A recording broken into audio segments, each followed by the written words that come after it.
नमस्कार दोस्तों, मैं हूं कविता और स्वागत करती हूं आप सबका मेरे चैनल एक्सप्लोरिंग फार्मा में। अगर आप मेरे चैनल पर नए हों और आपने अभी तक मेरे चैनल को सब्सक्राइब नहीं किया है तो जल्दी से जाकर मेरे चैनल को सब्सक्राइब कीजिए।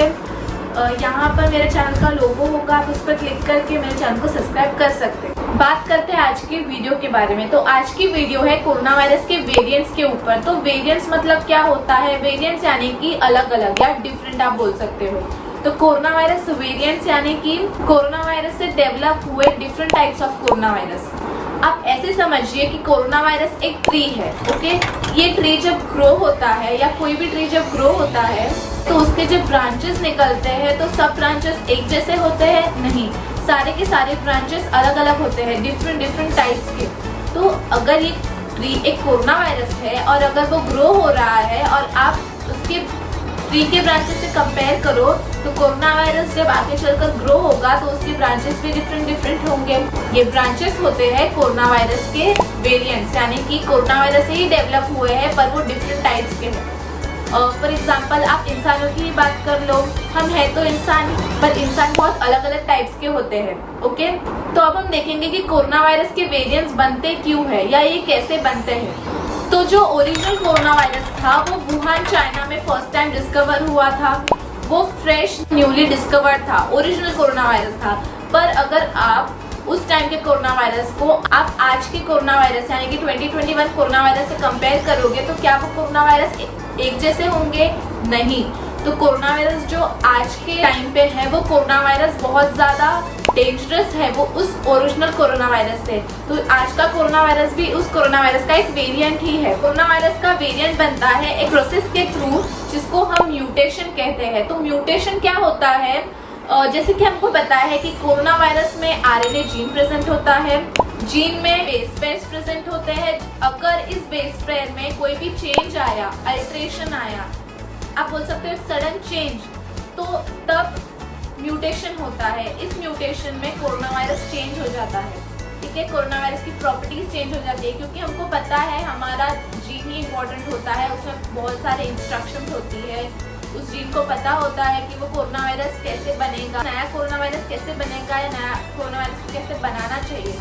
तो इस म्यूटेशन के प्रोसेस में कोरोना वायरस एक वेरिएंट बनाता है, ठीक है। हमने देख लिया कि म्यूटेशन होता क्या है। अब हम देखेंगे कि म्यूटेशन होता क्यों है, कोरोना वायरस एक नया वेरिएंट बनाता क्यों है। तो जैसे कि आप सबको पता है कि जब कोरोना वायरस ओरिजिनली डेवलप हुआ था तब उसके मेडिकेशंस, वैक्सीनेशंस अवेलेबल नहीं थे। पर आज के टाइम पे वैक्सीनेशंस, मेडिकेशंस, बहुत सारे डायग्नोसिस अवेलेबल है in order to fight against corona virus. अब जब कोरोना वायरस के खिलाफ फाइट करने के लिए वैक्सीनेशंस आ गई है, बहुत सारे फैसिलिटीज है, तो कोरोना वायरस ने अब अपने आप को स्मार्ट कर लिया है।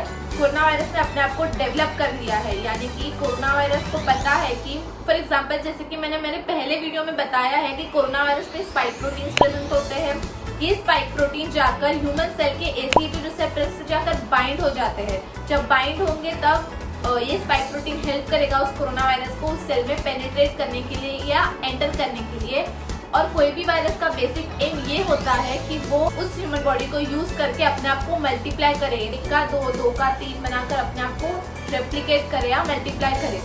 अब जब ह्यूमन बॉडी में अगर वैक्सीनेशन आ गई या उस ह्यूमन बॉडी ने कोई मेडिसिन ले लिया उस वायरस के खिलाफ फाइट करने के लिए, तो वायरस तो ह्यूमन बॉडी में एंटर नहीं हो पाएगा। तो वायरस ने सोचा कि अगर मैं इस वे से एंटर नहीं हो सकता तो मैं अपने आप को चेंज कर लूँ। इसलिए वायरस म्यूटेट करता है अपने आप को और अपने वेरिएंट्स बनाता है, जो वेरिएंट्स अलग अलग टाइप्स के होते हैं। अब ये जरूरी नहीं है कि कोई भी वेरिएंट्स बन रहे हैं वो डेंजरस ही हो, ऐसा नहीं हो सकता। ऐसा जरूरी नहीं है, कुछ वेरिएंट्स ऐसे भी बनते हैं जो कम डेंजरस हो, ओके। अब हम देखेंगे कि इंडिया में या ऑल ओवर वर्ल्ड में ऐसे कितने वेरिएंट्स हैं। तो जैसे कि आप देख सकते हैं ये एक नेमिंग सिस्टम है for different variants of SARS-CoV-2 which is given by WHO, okay. तो बेसिकली ये जो वेरिएंट्स थे वो डिफरेंट कंट्रीज से डेवलप हुए थे या डिस्कवर हुए थे। फॉर एग्जांपल कोई कोरोना वायरस का वेरिएंट इंडिया से डेवलप हुआ था, तो कोई UK से, कोई साउथ अफ्रीका से। तो अगर ये कोई कंट्री से डेवलप हुआ है तो जब आपको उस वायरस का या उस वेरिएंट का नाम लेना होगा तो आप उसके साथ किसी भी कंट्री का नाम जोड़ोगे। फॉर एग्जांपल UK का कोरोना वायरस, ये उस कंट्री को पसंद नहीं आ रहा। तो उस कंट्री ने कहा कि नहीं, अगर कोई भी कोरोना वायरस का नाम आप लोगे तो उसके साथ हमारा नाम नहीं आना चाहिए, क्योंकि आगे चलकर ऐसा हो सकता है कि ये कोरोना वायरस का वेरिएंट इस कंट्री की वजह से आया, तो इससे ब्लेम लग सकता है। इसलिए WHO ने क्या किया, WHO ने एक नेमिंग सिस्टम निकाला जिसमें WHO ने different variants of corona virus को अलग अलग नाम दिया। WHO ने ग्रीक वर्ड्स दिया डिफरेंट वेरिएंट्स को। तो हम देखते हैं कि वो नाम कैसे दिया।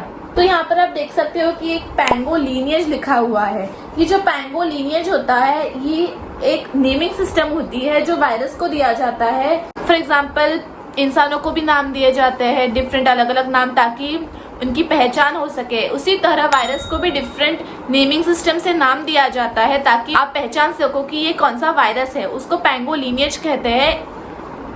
जैसे कि आप देख सकते हैं कि यूनाइटेड किंगडम में एक B.1.1.7 नाम का वेरिएंट डिस्कवर हुआ था। अब आप किसी भी वेरिएंट को B.1. ऐसे बोल नहीं सकते, इसलिए WHO ने उन वेरिएंट को ग्रीक वर्ड से नेम किया। फॉर एग्जांपल, अगर कोई भी वेरिएंट यूनाइटेड किंगडम से डिस्कवर हुआ है तो आप उसको अल्फा बोलोगे, और ये अल्फा वेरिएंट सितंबर 2020 में डिस्कवर हुआ था।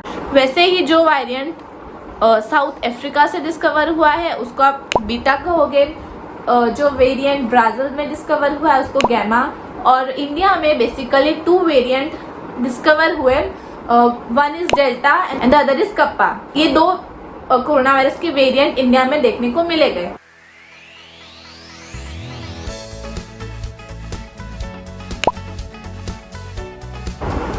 और ये जितने भी वेरिएंट्स हैं उनको WHO ने वेरिएंट ऑफ कंसर्न बताया। ये वेरिएंट ऑफ कंसर्न बहुत ही सिंपल टर्म है, मैं आपको एक्सप्लेन करती हूँ। वेरिएंट ऑफ कंसर्न यानी कि आप ऐसे समझिए कि ये वेरिएंट्स के फंक्शन हैं। जो नए वेरिएंट्स बने हैं कोरोना वायरस के, वो वेरिएंट्स कैसे एक्ट करते हैं उनके ऊपर इनको एक टर्म दिया है, वेरिएंट्स ऑफ कंसर्न। तो जो भी नए वेरिएंट्स डेवलप हुए हैं, alpha, beta, gamma, delta and kappa, ये वेरिएंट्स बहुत ज़्यादा स्प्रेड हो रहे हैं compare with original corona virus जो वुहान में डेवलप हुआ था। सेकेंड, इनका ट्रांसमिशन रेट बहुत फास्ट है, ये बहुत जल्दी स्प्रेड होता है from person to person. Third point की जो बाइंडिंग होती है, जो मैंने बताया आपको, जो स्पाइक प्रोटीन जाकर EC2 रिसेप्टर से बाइंड होता है, वो बाइंडिंग बहुत स्ट्रॉन्ग है इन वेरिएंट्स की। फोर्थ, जितने भी मेडिसिन अवेलेबल है या डायग्नोसिस अवेलेबल है उसके खिलाफ ये ज़्यादा स्ट्रॉन्ग एक्ट करते हैं, जल्दी किल नहीं हो पाते उन मेडिसिन से। और इनके बहुत सीवियर सिम्टम्स या सीरियस साइड इफेक्ट्स देखने को मिलते हैं, यानी कि फिर किसी भी इंसान को होगा तो उनमें बहुत ज़्यादा सीरियस सिम्टम्स देखने को मिलेंगे। इसलिए इनको कहा जाता है वेरिएंट्स ऑफ कंसर्न, क्योंकि इनमें इस तरह की प्रॉपर्टीज होती है। तो अब हम फोकस करेंगे डेल्टा वेरिएंट के ऊपर। तो जैसे कि आप देख सकते हैं इस ग्राफ में, अब आप देखेंगे first and second wave of corona virus in India. ये फर्स्ट एंड सेकेंड वेव है कोरोना वायरस की इन इंडिया। तो आप जैसे कि इस ग्राफ में देख सकते हैं, ये कोरोना वायरस का फर्स्ट वेव है, ठीक है, पहली लहर जिसको आप कहते हैं। तो ये फर्स्ट वेव कब आई थी? मार्च 2020 में। और ये वेव देन चली इसने बहुत लोगों को अफेक्ट किया। एंड देन ये अक्टूबर 2020 तक फर्स्ट वेव चला। एंड देन अक्टूबर 2020 के बाद हमको एक पीरियड देखने को मिला जिसमें ज़रा भी कोरोना के केसेस नहीं थे। कोरोना वायरस एकदम ज़्यादा लोगों को अफेक्ट नहीं कर रहा था। लॉकडाउन भी खुल गया था इंडिया में और सब नॉर्मल स्टेट में आ गया था। ये जो पीरियड था या जो गैप था वो था फ्रॉम नवंबर 2020 टू फरवरी 2021। उसके बाद मिड फेब 2021 के बाद कोरोना वायरस की सेकेंड वेव देखने को मिली इंडिया में। ये सेकेंड वेव कौन से पीरियड से स्टार्ट हुआ था? तो मैंने आपको बताया मिड फेब 2021, आप बोल सकते हो 15 फेब 2021 से लेकर जून 2021 तक। मैं अभी के सेकेंड वेव की बात कर रही हूँ जो रिसेंटली इंडिया में देखने को मिला, जिसमें बहुत ही ज़्यादा लोगों की डेथ्स हुई, जो बहुत डेंजरस था। वो सेकेंड वेव अभी जून में, ये सेकेंड वेव थोड़ा इसके इफेक्ट्स कम हो गए हैं। ये वेव अभी थोड़ा धीरे धीरे कम हो गया है। या तो अभी जैसे फर्स्ट वेव में हमने देखा कि एक स्टेज के बाद वो रेस्ट पीरियड पे आ गया था, वैसे ये सेकेंड वेव भी अब रेस्ट स्टेज पे आ गया है। तो इस ग्राफ में हम एक चीज नोटिस कर सकते हैं कि ये जो फर्स्ट वेव है उसमें केसेस कम है as compare to second wave. ये सेकेंड वेव में बहुत ज़्यादा केसेस देखने को मिले हैं। तो आपके मन में ये क्वेश्चन ज़रूर आया होगा कि ऐसा क्यों। तो ये जो सेकेंड वेव है वो इसमें इतने ज़्यादा केसेस इसलिए देखने को मिले या ये इतना डेंजरस इसलिए था बिकॉज ऑफ डेल्टा वेरिएंट। मैंने आपको बताया कि डेल्टा वेरिएंट जो इंडिया में डिस्कवर हुआ था, ये इस डेल्टा वेरिएंट के वजह से ये जो सेकेंड वेव था वो इतना डेंजरस था as compare to first wave. बात करें डेल्टा वेरिएंट के बारे में तो डेल्टा वेरिएंट बहुत डेंजरस था, इसीलिए इतने डेथ देखने को मिले हमको इंडिया में। ये डेल्टा वेरिएंट जो था वो 70% ज्यादा स्प्रेड हो रहा था as compare to alpha, beta and gamma variant. But एक प्लस पॉइंट ये था कि जो फाइजर और एस्ट्राजेनेका की कोविशील्ड वैक्सीन है वो वैक्सीन इस डेल्टा वायरस के खिलाफ असरदार थी। ऐसा कहा गया कि अगर किसी भी इंसान ने वैक्सीन के 2 डोसेस कंप्लीट कर लिए हैं और उनको अगर डेल्टा वेरिएंट कोरोना वायरस हुआ तो उनमें 90 to 97% ऑफ एफिकेसी देखने को मिली अगेंस्ट दैट डेल्टा वेरिएंट। तो वैक्सीन इफेक्टिव थे इस डेल्टा वेरिएंट के खिलाफ। अब इस डेल्टा वेरिएंट से एक नया वेरिएंट बना जिसका नाम था डेल्टा प्लस वेरिएंट। तो डेल्टा वेरिएंट में एक म्यूटेशन हुआ, यानी कि उसके जीन में एक चेंज आया जिसके वजह से बना ये डेल्टा प्लस वेरिएंट। तो अब ये म्यूटेशन कहाँ हुआ? तो म्यूटेशन हुआ कोरोना वायरस के एस प्रोटीन पे। मैंने आपको बताया कि S protein is very important. उसका फंक्शन ये है कि वो हमारी ह्यूमन सेल के ACE2 रिसेप्टर पे जाकर बाइंड करता है। कोरोना वायरस के इसी प्रोटीन का म्यूटेशन हुआ जिसकी वजह से ये डेल्टा प्लस वेरिएंट बना। जो डेल्टा प्लस वेरिएंट है इसका इफेक्ट आप third wave of corona virus में देख सकते हो। आपको इस डेल्टा प्लस वेरिएंट का इफेक्ट जो थर्ड वेव आएगी उसमें देखने को मिल सकता है। जो डेल्टा प्लस वेरिएंट है वो जस्ट अभी रिसेंटली डिस्कवर हुआ है कुछ दिन पहले, विच इज जून 2021। तो आप सोच सकते हो कि डेल्टा वायरस जब कोरोना वायरस के सेकेंड वेव में इतना डेंजरस था तो उसका ही एक वेरिएंट डेल्टा प्लस वो कितना डेंजरस हो सकता है। ऐसा कहते हैं कि डेल्टा प्लस वेरिएंट बहुत ज़्यादा डेंजरस होगा। चिंता की बात नहीं है क्योंकि इंडिया में इसके इतने वेरिएंट्स नहीं है, ये इसके नंबर बहुत कम है, पर ये सब हमारे हाथ में है। अगर हम चाहें तो हम इस डेल्टा वेरिएंट को स्प्रेड होने से रोक सकते हैं। आपको पता है हमको नॉर्मल गाइडलाइंस फॉलो करना है, which is wearing mask, maintaining safe distance and washing our hands और using hand sanitiser, staying home.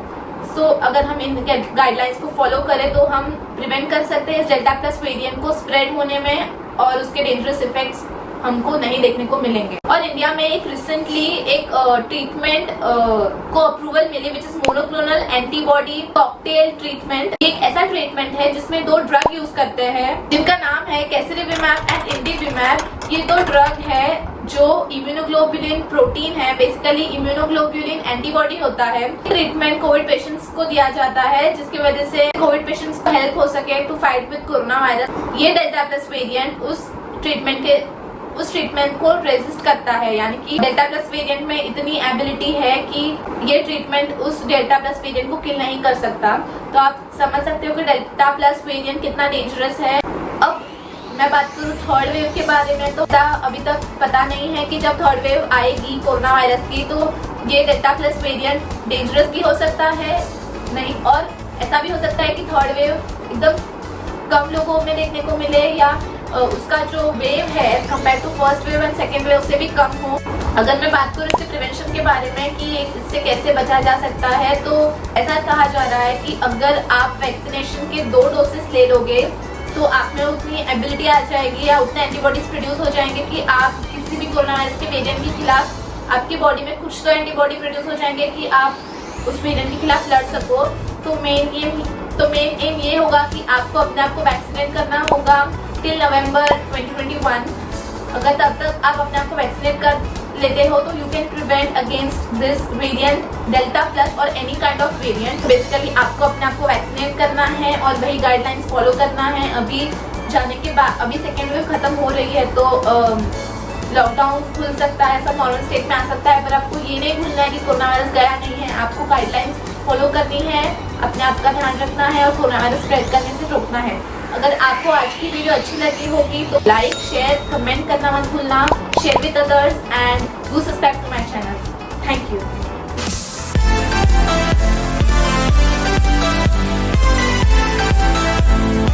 है।